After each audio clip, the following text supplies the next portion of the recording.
Agora você ouve uma palavra de vida com o pastor Érico Rodolfo Bussinger.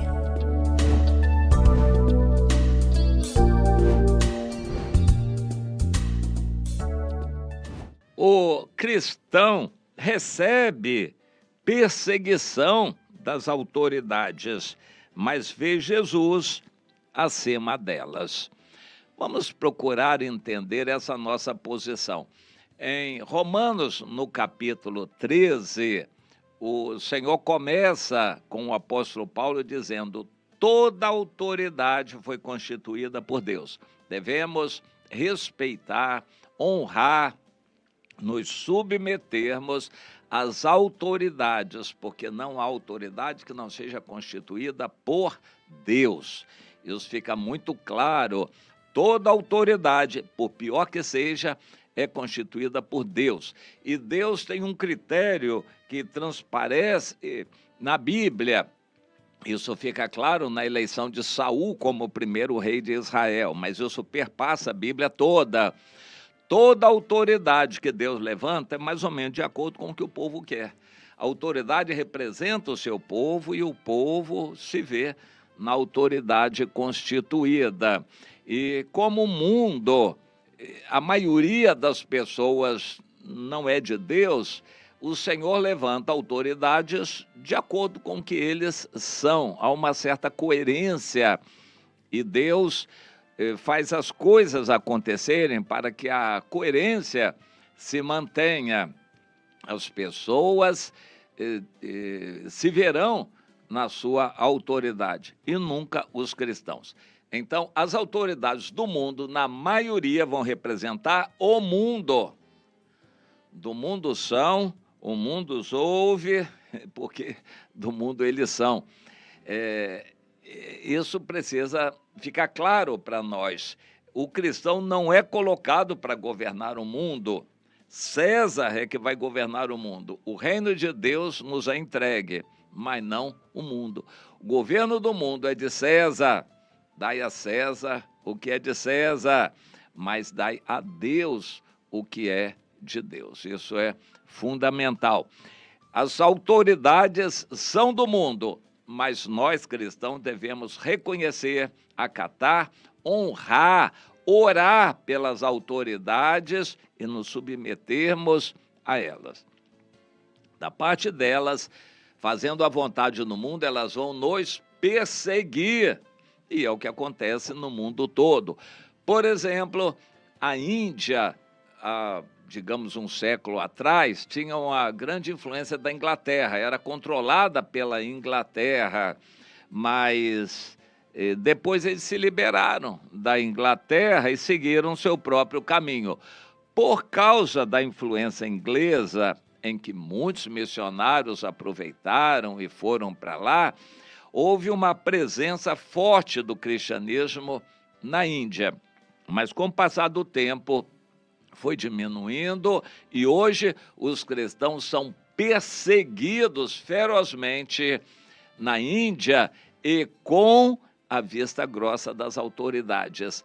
Teoricamente, as autoridades dizem que não apoiam a perseguição, mas também não punem os que perseguem e, fazendo vista grossa, de certa forma, estimulam a perseguição na Índia. Eu citei como exemplo, a maior parte do mundo tem governantes que pertencem ao mundo e que não gostam dos cristãos. O cristão tem que se submeter, mas saber que das autoridades vai receber perseguição.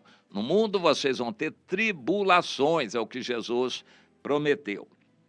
Mas eu quero focalizar aqui Atos dos Apóstolos, capítulo 3.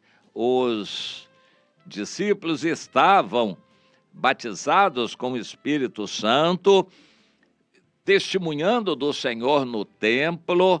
Eles eram judeus, não podia ser negada a entrada deles no templo, o pátio do templo, e eles aproveitavam para se reunir.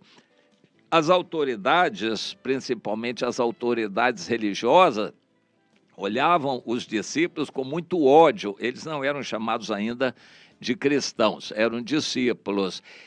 Eram odiados pelas autoridades eclesiásticas e não olhavam com bons olhos eles se reunirem no templo.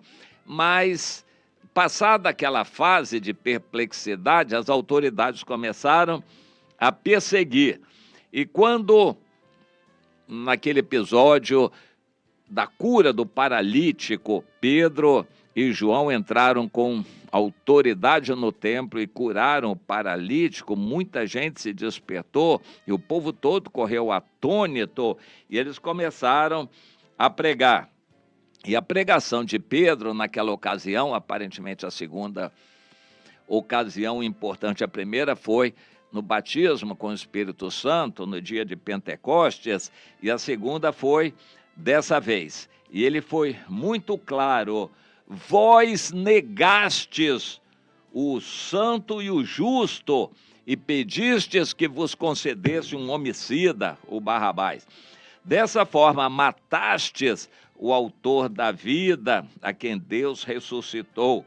Eu sei que o fizeste por ignorância, como também as vossas autoridades, ou seja, as autoridades que se uniram contra Jesus e levaram Jesus aos romanos para que eles matassem Jesus, eles não sabiam o que estavam fazendo, diz o apóstolo Pedro. Bem como o povo que pediu a morte de Jesus também não sabia o que estava fazendo, é o que Pedro diz aqui.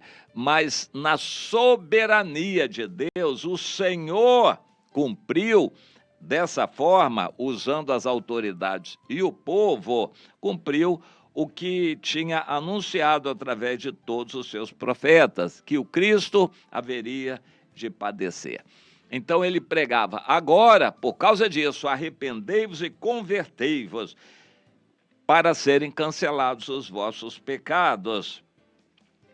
A pregação foi tremenda, na autoridade do poder de Deus, que era maior do que as autoridades humanas. Você consegue entender isso? Nós também precisamos ficar em Jerusalém até sermos revestidos do poder, essa convicção de que aquele que está em nós é maior do que o que está no mundo. O mundo nos ameaça com armas, palavras, com força física, e nós temos a autoridade de Deus e falamos com a autoridade de Deus. Mas eles vão nos prender e nós vamos continuar pregando.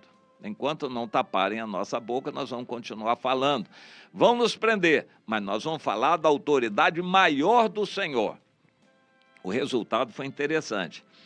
Os apóstolos foram presos, mas o número cresceu. Pessoas e mais pessoas tomaram a decisão pelo Senhor. Você está disposto a abrir mão de seus direitos, perder dinheiro, perder sua casa para poder ganhar uma alma, para poder o evangelho ser pregado? Você está disposto a perder seu emprego aqui na terra, se você não aceitar as obrigações impostas a você? Você está disposto, minha irmã? Você está disposta, minha irmã, a perder tudo por causa do evangelho? Isso é um grande privilégio que o cristão tem, de poder agradar a Deus tendo prejuízo aqui na terra. A maioria dos crentes não quer ter prejuízo, não. Eles não querem perder a casa. Brigam, entram na justiça e falam mal dos outros e fazem e acontecem para não perder o emprego, não perder a sua casa, não perder dinheiro. A gente não deveria querer perder alguma alma. A gente deveria valorizar as almas, querer ganhar vidas, almas, ainda que perdesse tudo aqui na terra. Jesus falou: você que quer ganhar vai acabar perdendo. Mas se você perder tudo aqui na terra por causa do reino de Deus, você vai estar ganhando.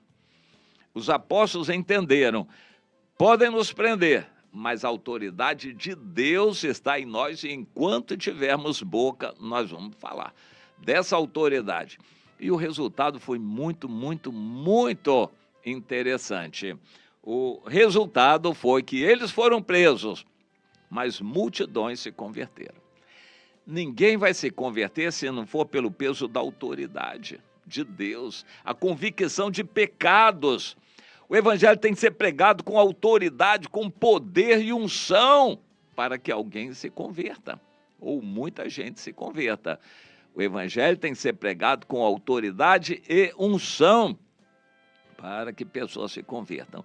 Mas como a gente usar de autoridade quando a gente sabe que o mundo está contra nós? As autoridades estão nos fiscalizando, medindo as nossas palavras, as autoridades estão querendo nos castigar, punir. Como nós vamos sentir essa unção de autoridade de Deus quando as autoridades humanas estão nos vigiando, perseguindo e querendo prejudicar? Procure entender esse quadro. As autoridades não são colocadas por Deus, mas não são de Deus. Na maioria delas, aqui no mundo, as autoridades não são de Deus. As autoridades não gostam de Deus, embora sejam colocadas pelo próprio Deus. Mas as autoridades vão nos perseguir. Mas nós vamos nos encher do Espírito Santo e falar na autoridade maior que é de Deus. Mas eles não vão gostar, não vão receber e vão nos perseguir. E é assim que nós vamos viver. É assim que você está vivendo? Ou você está se acovardando, se trancando dentro de uma casa, se trancando dentro das quatro paredes do templo? A maioria dos crentes está trancada dentro das quatro paredes do templo.